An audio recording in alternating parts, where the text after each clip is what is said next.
What's the most underrated guy code rule? The message came through late, and it wasn't dramatic or attention-seeking. It was short, heavy, and gave off a vibe that something was seriously wrong. The kind that makes your chest tighten a little. It was from the quiet guy in our group. You know the type. Shows up to stuff, never causes problems, barely talks. He's never the center of attention, but he's always there. Kind of like background noise. No one really knew him well. We didn't have deep conversations. He never opened up. He laughed when we joked around and nodded when we talked at him. That was the extent of his social interaction most days. After that message, the group chat lit up with confused responses. People asking what he meant, if he was okay, trying to lighten the mood with bad jokes. No one really knew how to react. I didn't type anything.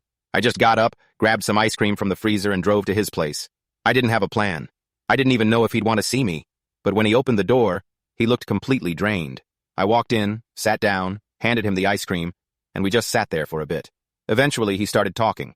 Not loudly, not emotionally, just steady and quiet, like he'd been holding it in for a long time. He told me about feeling invisible, like he could disappear and no one would notice. About how hard it was trying to speak up when he felt like no one ever really listened. It wasn't some big dramatic breakdown, it was just honest and heavy. He talked, I listened. That's all he really needed. About an hour later, a few of the other guys showed up. They looked surprised to see me there, probably because I'd never been particularly close with him. One of them asked why I came. I just shrugged and said what felt obvious at the time. When a friend asks for help, you help them. We've never talked about that night again. He's still quiet, still fades into the background most of the time. But now, when he speaks, we make sure to listen. Because that night reminded all of us, you don't have to be the loudest to matter.